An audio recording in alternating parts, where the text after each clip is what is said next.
Hey everyone, welcome to another episode of let's lead.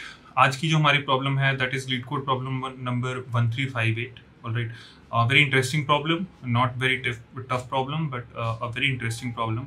So let's quickly jump into it, jump करते हैं and let's understand की problem क्या कह रही है। Alright, talking about the problem is the problem is number of substring containing all the three characters. Okay, so problem क्या कह रही है, given a string s containing only characters a b and c, so एक string है जिसमें सिर्फ a b and c है, return the number of substring containing at least one occurrence of all these characters a b and c। अगर हम मैं example लेके बात करूं अगर, तो जैसे ये वाला है, मेरे पास एक स्ट्रिंग दे रखी है a b c और a b c। मुझे वो सारे सबस्ट्रिंग इसमें से रिटर्न करने हैं जिसमें एटलीस्ट ए बी और सी एक एक बार प्रेजेंट हो। इसका कहने का क्या मतलब है, let's say I take the first, यहाँ से मैं शुरू करता हूँ।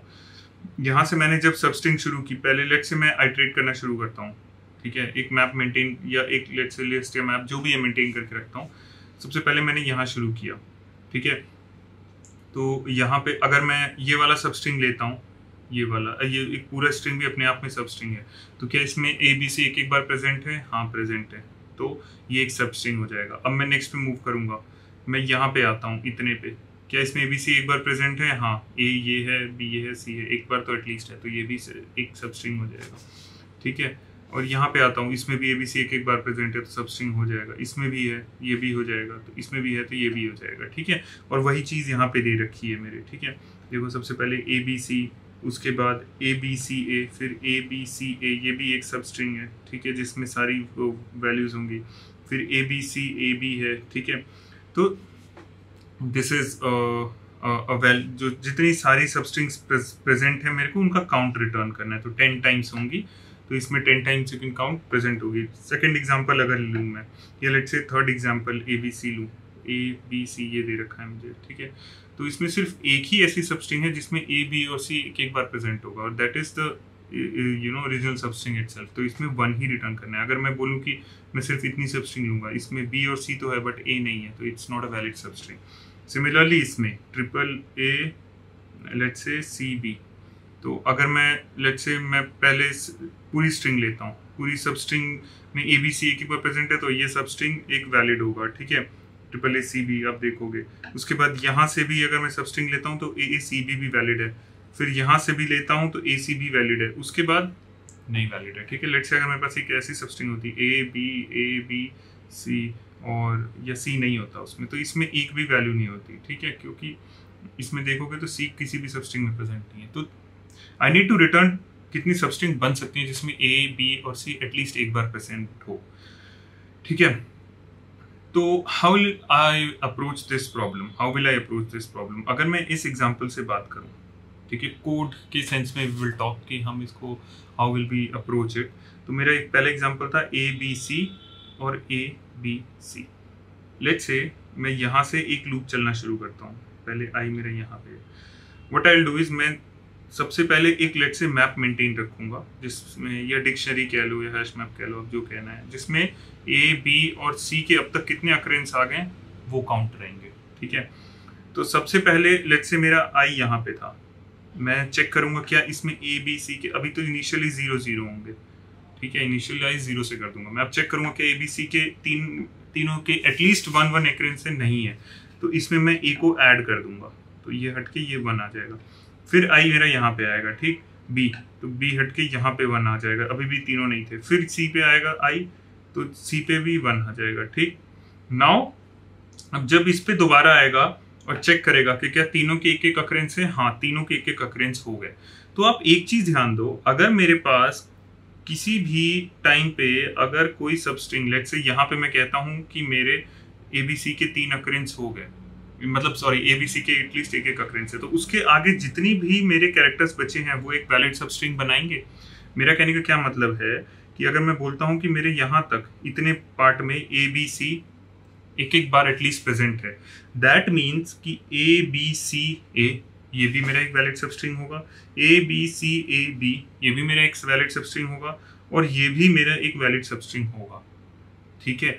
दैट मीन्स कि अगर लेट से मैं जब इसको जंप कर गया, जंप करने के बाद मैं ऐड करूंगा, तो जब मैं यहाँ पे आया तब तीनों प्रेजेंट थे, तो जो मेरी अगर n लेंथ है, ठीक है, और i मेरा लेट से 0 1 2 और ये थर्ड इंडेक्स है, तो n और मेरा n कितना है 1 2 3 4 5 6 6 माइनस 3 प्लस 1 टोटल बन सकते हैं मेरे इस वैलिड सबस्ट्रिंग जिसमें एबीसी एक बार हो। अगर यहाँ पे आया 6 minus 3 plus 1 will be 3 plus 1 4। तो अगर आप देखोगे कि यहाँ तक अगर एबीसी प्रेजेंट था तो इसके बाद से टोटल 4 सबस्ट्रिंग ऐसे बन सकते हैं। कैसे? एक तो ए बी सी खुद, एक हो जाएगा ए बी सी ए, और एक हो जाएगा A B C A B C A B, एक हो जाएगा A B C A B C A B C. ठीक है, तो किसी भी टाइम पे आई माइनस एन प्लस 1 अगर आपको किसी एक पॉइंट पे आके लगता है कि सारे सबस्ट्रिंग प्रेजेंट हैं, तो उसके बाद कि जितनी वैल्यूज हैं n तक उसमें से माइनस करके प्लस 1 कर देंगे, तो उसके बाद तक उतने सबस्ट्रिंग बन सकते हैं। ऐसा होते ही what I do, I keep on adding 2 pointer. मैं 2 पॉइंटर रखूंगा, एक पॉइंटर मेरा इनिशियली, दोनों पॉइंटर मेरे यहाँ से शुरू करेंगे। ठीक है, वो एक पॉइंटर आगे बढ़ता जाएगा, एक वहीं पे रहेगा। अब जैसे जैसे ये लेट से ये इनिशियल पॉइंटर यहाँ पे जे था, ये वाला आई पॉइंटर था, आई आगे बढ़ता गया, उसको एक जगह मिल गया, उसने काउंट करके +4 कर दिया, क्योंकि ये हो गया था n माइनस आई प्लस 1 कर दिया था, यहाँ पे हो गया। ये करने के बाद I will move the J pointer and I will check again, और उसमें से ये वाला जो जिस जे पॉइंटर पे थे वैल्यू, उस वैल्यू को माइनस कर दूंगा। अब ये -1 हो जाएगा, -a हो जाएगा, तो ये 0 फिर से हो जाएगा। अब मैं फिर चेक करूंगा क्या इसमें एबीसी है, नहीं है। फिर इसको एक बार आगे मूव करूंगा, अब यहाँ पे b 2 टाइम्स हो जाएगा, सॉरी ये ए वाला ए यहाँ पे तो था ही, तो ये 1 हो जाएगा। तो फिर से ए बी सी एक बार हो गया, तो इस टाइम पे ये वाला इतना कंसिडर हो रहा है। ठीक है, तो इतने में से अब ये ए बी सी इसमें एक बार है, फिर से मतलब ये टोटल और कितने सबस्ट्रिंग बना लेगा, 3 बना लेगा, एक ये खुद, एक ये, तो 4 + 3 हो जाएगा। ऐसा होने के बाद अब फिर से बी ऐड करूंगा मैं इसमें +1, और यहाँ से इसको एक आगे मूव करूंगा। ठीक है, तो I think you understood. 2 pointer approach लेके चलेंगे हम, एबीसी एक मैप बना के रखेंगे जिसमें ऐड ऑन करते जाएंगे जैसे जैसे मिलता जाएगा, और जैसे ही मिलेगा फिर पिछले से एक पॉइंटर वाले की जो वैल्यू होगी उसको माइनस कर देंगे, फिर चेक करेंगे।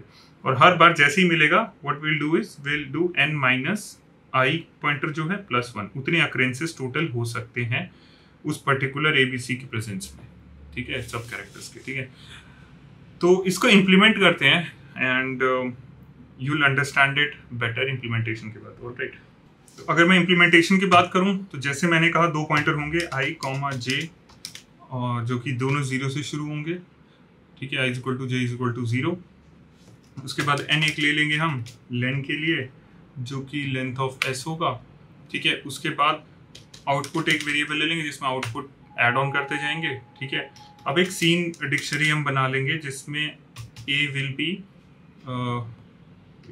0, ठीक है, और b विल बी 0 और c विल ऑल्सो बी 0। ठीक है, इसको मैं सीन कर देता हूँ।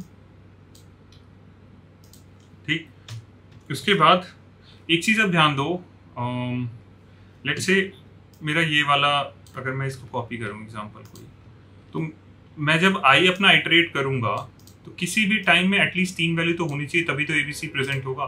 तो मेरे को अपने आई को एंड तक ले जाने की ज़रूरत नहीं है, मैं यहीं तक ले जाऊँ तो काफ़ी है, क्योंकि उसके बाद आई जैसे ही आगे जाएगा तो बेसिकली एग्जॉस्ट हो जाएंगी। अगर सिर्फ 2 वैल्यू हैं तो उसमें तो एबीसी प्रेजेंट होना इज़ नॉट पॉसिबल। ठीक है, तो मेरा कहने का क्या मतलब है, मैं क्या कर सकता हूँ, while i + 3 is less than equal to n, तो तभी तक चलाना है मुझे जब तक एटलीस्ट मेरे बकेट में 3 वैल्यूज हों किसी भी टाइम पे। पॉइंटर मेरा ऐसी जगह पे ना आ जाए कि सिर्फ 2 ही वैल्यूज को मेरे को चेक करना पड़े, क्योंकि that doesn't make sense. A B C तीनों प्रेजेंट होने चाहिए, तो एटलीस्ट 3 कैरेक्टर्स तो होने चाहिए मेरे पास। ठीक है, तो इफ अब मेरे को बेसिकली देखना है सीन में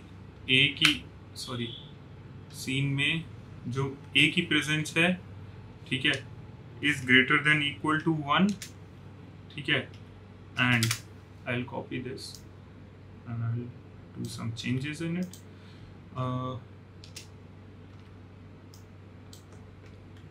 ठीक है। तो A, ये this is B and this is C, ठीक है। तो अगर तीनों तो प्रेजेंट हैं तो सीन S ऑफ I को मैं पहले तो माइनस करूंगा अपने डिक्शनरी में से, ठीक है। S ऑफ I, जैसे अगर A मिल रहा है तो उसमें से पहले J पॉइंटर को आगे मूव करूंगा मैं, ठीक है, ताकि वो वाली वैल्यू वहां से हट जाए, ठीक है। देन आउटपुट में मैं क्या करूंगा, n minus J plus 1 if you remember, ठीक है। और उसके बाद I प्लस इक्वल्स टू 1 करूंगा, ठीक है। So I need to do this in the same order precisely, वरना फिर what I did earlier was I did this after this, so it was causing me an error. So पहले आपको you need to make sure कि जो ith index की जो value है you are removing it, फिर आउटपुट में से n माइनस जे प्लस 1 पे लेके जा रहे हो आप। यहाँ पे इट्स द सेम थिंग, मैं यहाँ पे ith पॉइंटर को इनिशियली रख रहा हूँ और jth पॉइंटर को, जो फास्ट मूविंग पॉइंटर है that is my jth pointer, ठीक है। तो it's just the opposite, nothing to worry about. j आगे है, i पीछे है। तो सबसे पहले मैं i वाले को माइनस करूंगा, उसके बाद n माइनस जे प्लस 1 करूंगा और फिर i की जो करंट वैल्यू है उसको प्लस करूंगा, ठीक है। तो ith की जो करंट वैल्यू है उसको प्लस 1 कर दूंगा, एक आगे मूव करूंगा, ठीक है। तो you need to be sure about it कि आप इसी पैटर्न में करो, ठीक है। अगर तो ये है तो ठीक, वरना what I need to make sure is कि इफ jth की वैल्यू n माइनस 1 से कम है, मतलब कि हमने अभी सारे इंडेक्स एग्जॉस्ट नहीं किए हैं, हमें we need to make sure कि हम बिल्कुल इंडेक्स आउट ऑफ बाउंड ना थ्रो करें। तो we need to make sure जो कि इंडेक्स है वहीं तक है, हम एंड इंडेक्स तक ले जाएंगे j को। उसके बाद क्या करेंगे, C में बेसिकली जो S ऑफ J है उसको प्लस इक्वल्स टू 1 करेंगे, ठीक है। और फिर J को प्लस इक्वल्स टू 1 कर देंगे, एक एक आगे बढ़ाते जाएंगे, ठीक है। वरना अगर तो मैंने मान लो कि पूरा अपने इंडेक्स एग्जॉस्ट कर दिए हैं तो I just need to do else break, ठीक। मतलब मेरे सारे हो गए calculation, in the end I just need to return output, ठीक है। आउटपुट वेरिएबल में I am adding here if you see. तो let me run this. Sorry, one small problem, मेरे को यहाँ पे j को भी तो आगे बढ़ाना होगा, वरना it will keep running in the while loop, ठीक है। तो j भी यहाँ पे इंक्रीज होगा। सो यार this was the implementation, not a tough thing to implement, but थोड़ा सा इनिशियली concept समझना is a bit tricky. All right, so thank you so much and I'll be back with another episode.